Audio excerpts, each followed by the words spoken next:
경주 서구 동부 시찰 목사님 부부 위로회에 잘 다녀왔습니다. 동부 시찰에 어떤 목사님께서 인사 말씀을 하시면서 이번에 옥산교회가 후원도 해줬고 또 우리 옥산교회 김칠감 목사님이 이렇게 하면서 그게 또 나 지금까지 김종각 혹은 김갑종 이렇게는 사람들한테 좀 잘못 불려본 적은 있거든요. 김칠감 목사님께서 목사님들 이렇게 존재감이 없습니다. 그래서 빵 터졌던 일이 있었습니다. 여러분 감사드리고 또 우리 목사님께서 또 봉사해 주셔서 감사합니다. 화면에 보시면 국회의사당이 나옵니다. 우리나라 국회의원들, 소위 말하는 정치인들 상당수가 기독교인이고 또 가톨릭 신자도 많이 있습니다. 제가 한번 알아보니까 22대 국회에 기독교인 국회의원이 89명, 또 천주교가 78명, 그래서 가톨릭 그리고 우리 개신교를 합치면 약 167명의 기독교 신자들이 있습니다. 그런데 이분들 중에는 상당수가 중직자들, 장로님이 계시고 또 안수집사님이 계시고 또 권사님이 계십니다. 국회의원들뿐만 아니라 최근에 우리나라의 대통령들을 보아도 김영삼 대통령이 장로님이셨습니다. 이명박 대통령도 장로님이시고 또 김대중 대통령과 문재인 대통령은 천주교인입니다. 또 우리가 알고 있는 김종필 전 국무총리도 감리교회 명예 권사였습니다. 그러고 보면 뭐 여당이든 야당이든 혹은 진보든 보수든 간에 상당히 많은 분들 또 중요한 분들이 기독교인이었음을 또 그리스도교 신자임을 우리가 알 수 있습니다. 그런데 오래전에 한 신문 기사에 그 글을 제가 그대로 한번 읽어드리겠습니다. 이렇게 많은 기독교인들이 정치를 하는데 왜 우리나라의 정치는 이처럼 어둡고 암담한가?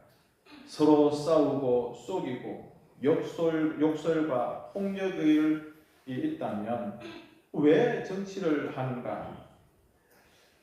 이 신문은 짠맛을, 소금의 맛을 잃어버린 그런 기독교인들을 이렇게 기사로 고집고 있습니다.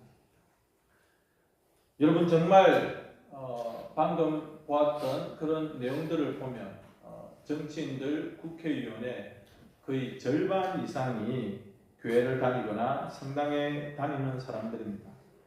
그런데 정치하시는 분들을 보면 그렇게 크게 달라지지 않는 것 같습니다. 심지어 표를 위해서는 영혼도 판다고 하지 않습니까? 어떤 분은 교회 장로님인데 표를 위해서 신천지 행사에 가서 축사를 하는 것입니다. 또 선거철이 되면은 한 번씩 교회에 오십니다. 그러면서 소개를 하죠. 독실한 기독교 신자이니까 찍어달라고. 그 사람이 어떤 정책을 가지고 있고 어떤 사람인지 그런 것은 묻거나 따지지 않습니다. 그저 신자이니까 교회는 이분을 좀 찍어달라고 합니다.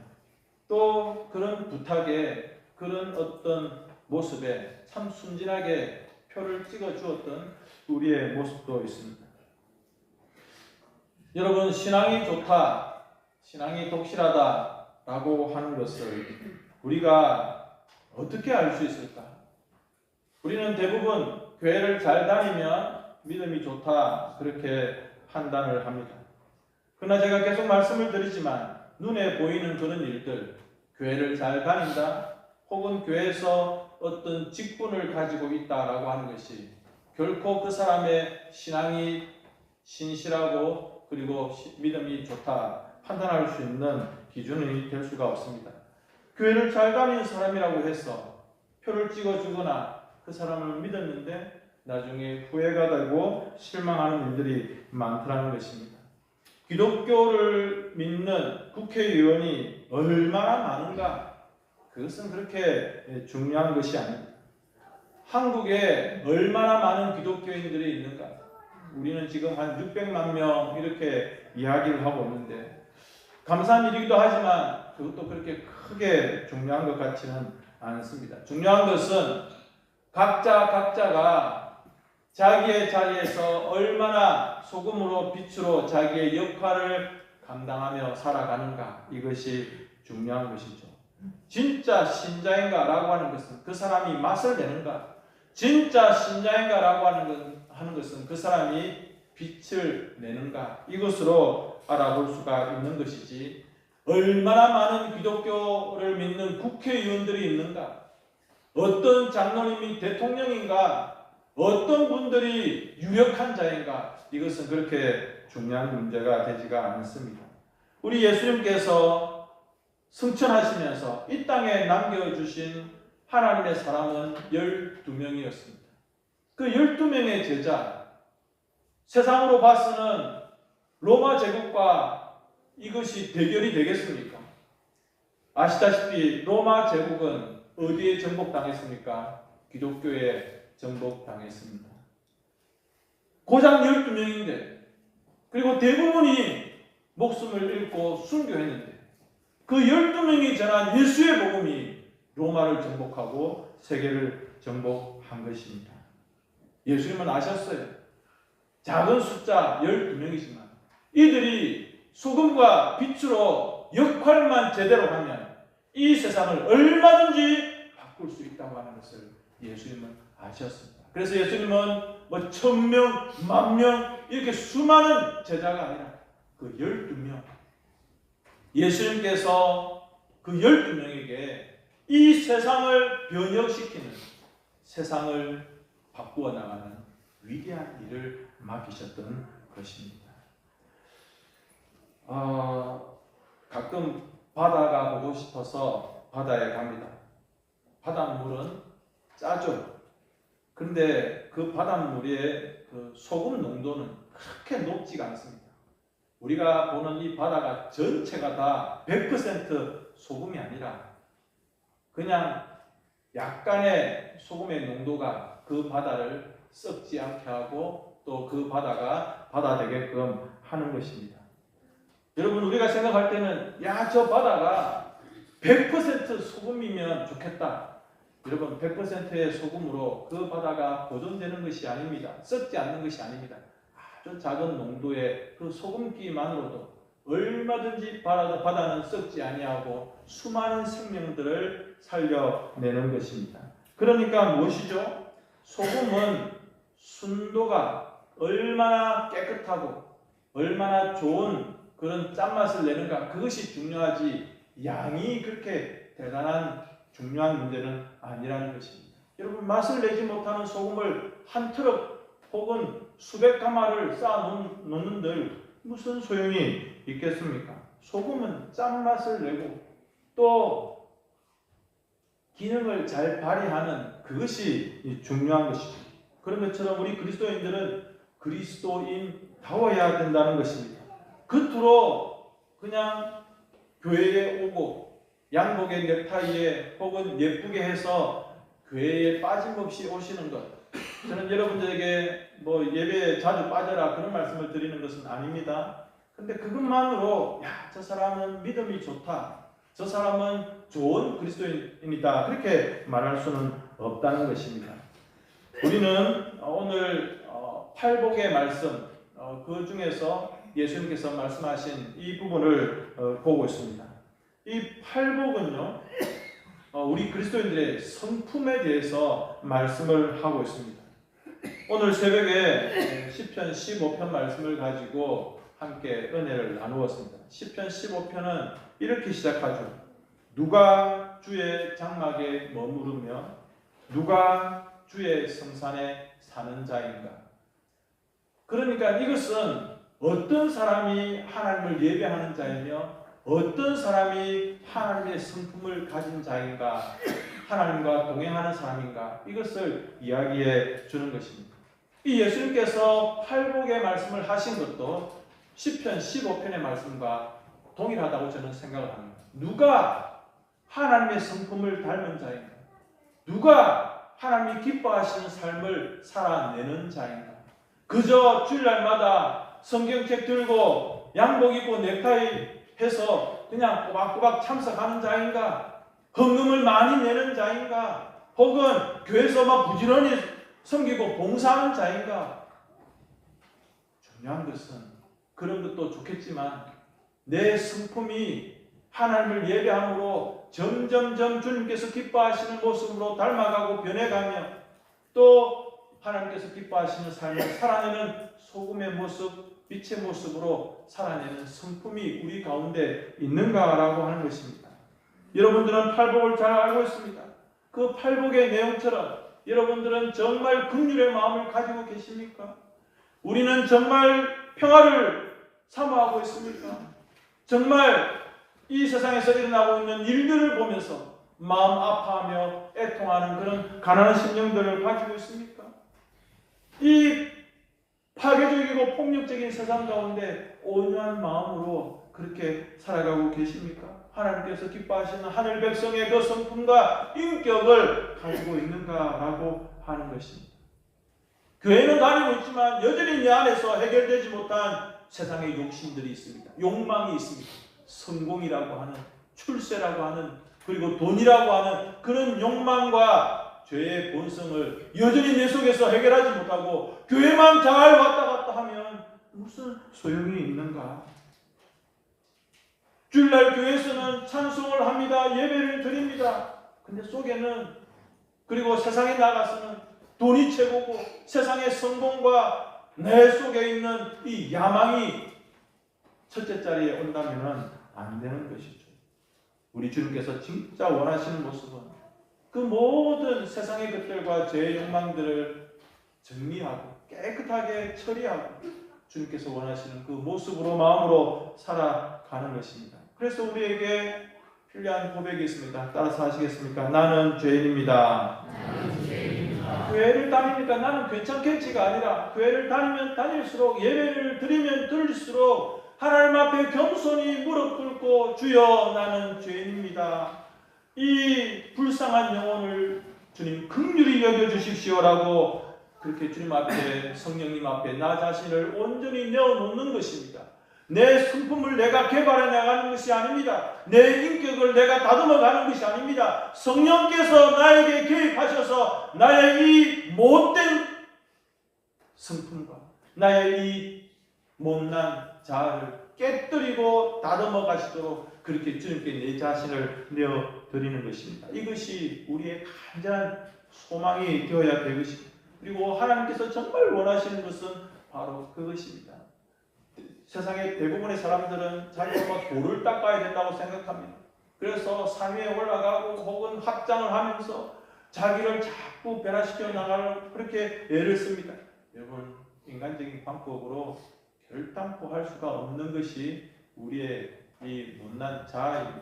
그래서 하나님께서 나를 도와주십시오라고 나의 이 각지고 그리고 모나고 투박하고 이 거친 나의 심령을 주님이 기뻐하시는 성품과 인격으로 다듬어 가시도록 하나님의 말씀의 끈과 정으로 이 모든 것들 다듬어 가시도록 나 자신을 겸손히 내어드리는 것입니다. 오늘 성경은 우리에게 세상의 소금이다 이렇게 말씀을 하셨습니다. 여러분, 이것은 정말 우리에게 중요한 사명입니다. 세상의 소금이다. 이건 뭐냐면 우리의 신분을 말하는 겁니다. 그리고 너희는 빛이다 라고 말하는 것은 우리의 사명을 말하는 것입니다. 내가 소금의 신분으로 그리고 빛된 사명으로 살아가는 것, 이것이 오늘 성경에서 그리고 주님께서 원하시는 것이죠. 다시 말씀을 드리면 소금은 우리의 인격과 성품을 이야기하는 겁니다. 성도는요, 인격이 먼저 다듬어져야 돼요. 어떤 신학교에 가면 비석이 있는데 그 비석에 제일 먼저 어떤 글귀가 있냐면 먼저 사람이 되자. 사람이 되어야 돼요. 우리는 생각하면 신학교 하면 먼저 목회자가 되자. 신학 성경의 박사가 되자, 뭐 설교를 잘하자, 이런 것이 신학교에 있을 것 같죠. 그런데 첫 번째가 먼저 사람이 되자. 이 무슨 말이냐면 먼저 인격이 되어야 된다는 것입니다. 우리도 마찬가지입니다. 처음에 제가 던졌던 말씀처럼 그렇게 많은 정치인들이 있는데 왜 우리나라의 정치 현실은 달라지지 않죠? 요즘은 뭐 심하게 몸으로 싸운 일이 없지만 몇 년 전만 해도 뭐 여당 야당 의자를 던지고 뭘 터뜨리고 멱살 잡고 때려 패고 그런 분들이 서로 또 며칠 뒤에 기독교 신우회에서 같이 만나가지고 아이고 장로님, 아이고 권사님 그때 때려서 미안합니다. 뭐 이렇게 하는 것이 도대체 무슨 모습입니까? 아니 기독교 신자가 부족합니까? 그리고 교회를 다니는 국회의원들의 숫자가 부족합니까? 그렇지가 않아요. 이분들이 또 우리도 마찬가지고 소금의 맛을 내는 기능을 제대로 발휘하지 못하는 것입니다. 이름표는 소금, 이름표는 기독교인 이렇게 하는데 전혀 그 모습을 나타내지 못하는 것입니다. 소금 덩어리만 큼직한데 맛을 못 내는 쓸모없는 저희 사택 뒤에 보면 항아리가 있는데 비가 오더라고요. 그런데 그 항아리에 소금이 담겨 있었어요. 제가 생각에 이 비가 오고 이 소금이 버리면 안 되겠다. 우리 교회 이모모 권사님께 김일환 권사님 장독에 소금이 있는데 이게 뚜껑을 닫아야 되지 않겠다. 그 이미 못 쓰는 소금이래. 그래서 비를 맞든 뭐 하든 아무 짝에도 소용이 없대.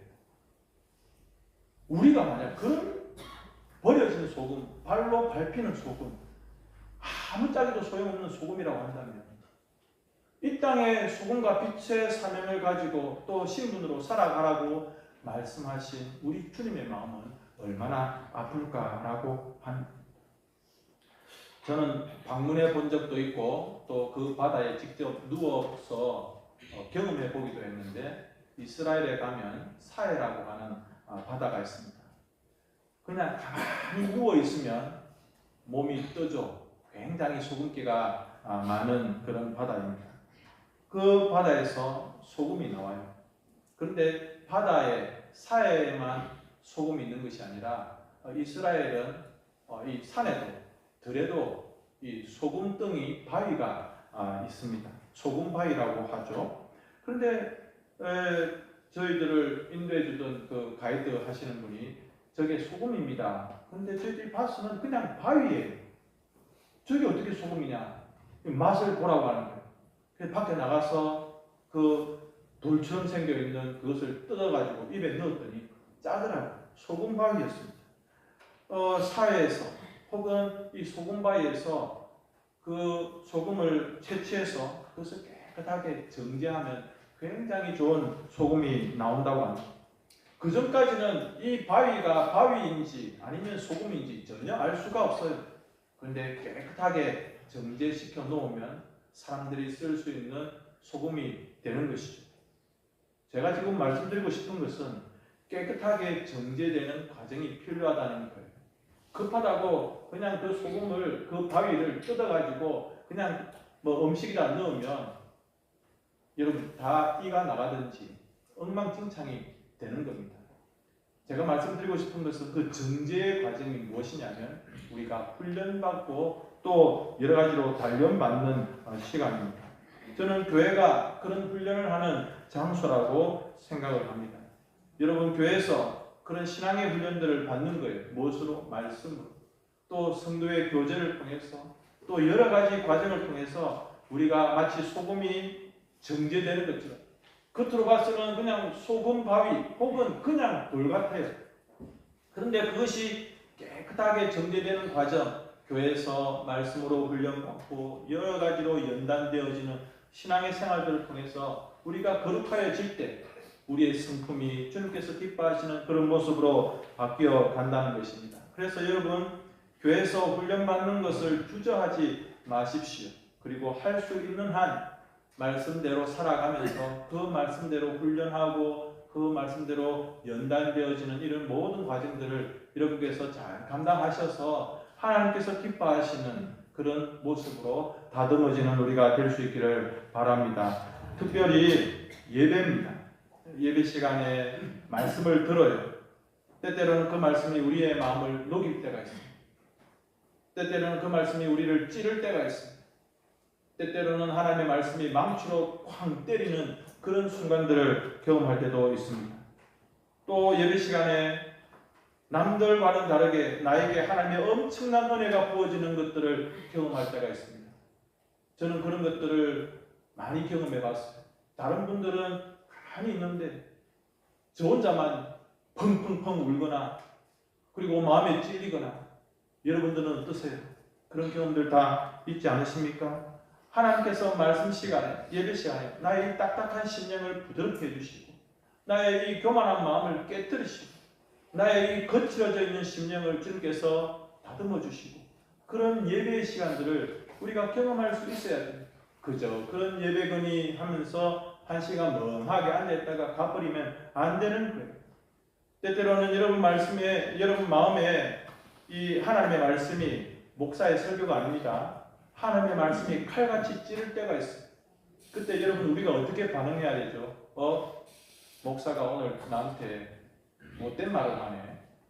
아닙니다, 여러분. 제가 무슨 감정이 있어서 여러분들을 이 거룩한 하나님의 말씀으로 건들겠습니까? 제가 아니라니까. 하나님께서 하시는 거예요.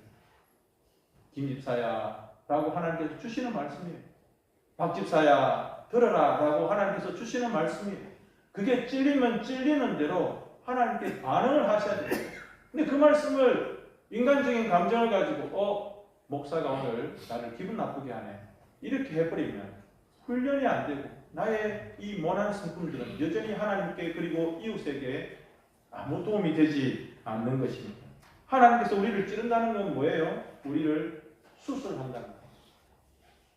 여러분 우리가 마취 주사를 맞고 수술을 하지만은 사실 우리가 마취를 하지 아니하면 수술은 굉장히 아픈 거예요. 하나님께서 우리의 심령을 그렇게 말씀으로 찔러서 아프게 하시면서 수술을 하십니다. 그래서 나의 이 병들어 있는 골마 터진 고름이 나오고 있는 그런 부분들을 고쳐 나가시는 것입니다. 그렇게 해서 우리의 심령을 고치시기를 원하시는데 그것에 대해서 우리가 받아들이고 이것이 훈련이고 이것이 연단이고 이것이 하나님의 나를 다루시는 모습이다 그렇게 인정해 주셔야지 이건 목사가 나에게 절대 아닙니다. 정말 이 땅의 모든 목사님들이 그럴 거라고 생각을 합니다. 또 성도의 교제가 있습니다. 목사의 설교만 은혜가 되는 것이 아니고 성도의 교제도 얼마나 큰 위로가 되고 힘이 되어지는지 앞에 앉아 있으면 뒤에 계시는 분들이 오면서 손을 잡고기도 하고 인사도 하기도 하고 또 밥 먹을 때 여러분 아무 말 안 하고 밥 먹습니까? 또 이런저런 이야기하면서 아이고 힘들었지 고생했다 아이고 이번에 축하한다 여러분 이게 얼마나 하나님께서 기뻐하시는 우리를 훈련시키시고 연단시키는 방법인지 아십니까? 그래서 교회 올 때는 막 피가 나는 마음으로 아픈 심령으로 왔어요. 그런데 말씀으로 상처가 싸매어지고 성도의 교제와 위로를 통해서 그 상처가 이렇게 치유되어지는 일들이 일어난다는 겁니다. 그렇게 성장하고 그렇게 변화되어 가는 거예요. 물론 여러분 우리가 좀 서로 잘 안 맞을 때가 있어요. 박 집사의 의견에 내가 동의하지 않을 때가 있고 또 김 권사의 어떤 생각에 내 마음이 안 맞을 때도 있습니다. 그래서 어떨 때는 충돌하기도 하고 그것 때문에 마음이 상하기도 합니다. 그런데 그런 것들을 주님께 내어놓고 성령님께 내어놓고 합력하여 선을 이루시는 주님의 그 모든 결국을 바라보면서 우리가 나아간다고 하는 거예요. 그래서 여러분 예배를 멀리하지 마시고 성도의 교제를 멀리하지 마십시오. 목사님 저는 내성적이고 나는 부끄러움을 많이 타서 사람들이 있는 곳에 못 갑니다. 천국에 어떻게 가려고?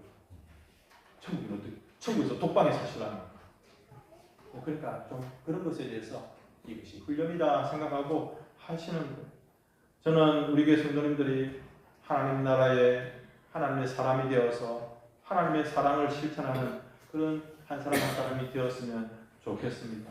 우리 예수님께서 이 땅에 오신 것도 그 이유가 아닙니까? 복음을 전파하고 하나님의 말씀으로 가르치고 그리고 병든 자들을 고치고 치유하는 이 일들. 여러분, 이것이 앞에 세 가지와 너무 어울려지지 않습니까? 말씀을 정리하겠습니다. 우리 하나님의 사람들은 빛과 소금으로서 훈련받고 양육받아야 됩니다. 목사님, 저는 그런 거 별로 관심이 없고 그런 것에 별로 저는 마음이 없습니다. 그렇게 하는 사람은 악하고 게으른 자입니다. 우리 주님께서 팔복에 어울리는 그러한 모습으로 우리가 성장하기를 원하는데 그런 것을 싫어하고 그런 것을 멀리하는 사람은 직무유기에 해당되는 것입니다. 여러분들은 예수님을 믿고 나서 우리 교회에 출석하시고 나서 어떤 변화를 가지고 계십니까? 소금으로 살고 계세요? 빛으로 살고 계십니까? 얼마나 많은 그리스도인들이 이 땅에 사느냐 그렇게 크게 중요하지 않습니다. 우리는 자꾸 숫자에 대한 환상에 빠져 있습니다. 그 교회가 1000명 모인다더라. 와, 그 교단에서 제일 큰 교회다. 우와, 자꾸 이런 숫자의 환상에 빠져 있습니다. 교회가 크면 사람이 많으면 그것이 힘이고 그것이 권세가 되어버립니다. 여러분, 그것은 세상에서 쓰는 말입니다. 진짜 중요한 것은 작을지라도 소금의 맛을 내는가, 적을지라도 빛의 사명을 감당하느냐. 많은데 쓸모없어서 버려지는, 아니 사택 뒤에 소금이 있는데 소금이 이거 비에 젖어도 괜찮을까요? 근데 권사님이 말씀하셨어요. 이미 그 소금은 더러워져서 쓸 수 없는 소금. 만약 우리가 그런 버려져도 아무런 아까운 것이 없는 그런 소금이라고 한다면 어떻게 되겠습니까? 진짜 소금의 맛을 내는, 그리고 진짜 빛의 역할을 감당할 수 있는 그런 성도다운 성도. 그래서 신앙생활 하실 때 관심을 엉뚱한 데 두지 마세요. 나를 목사님이 어떻게 봐서 이쁘게 해줄까? 그거 중요한 건 아닙니다. 성도들이 나를 좀 얼마나 알아봐 줄까? 중요한 건 아니에요.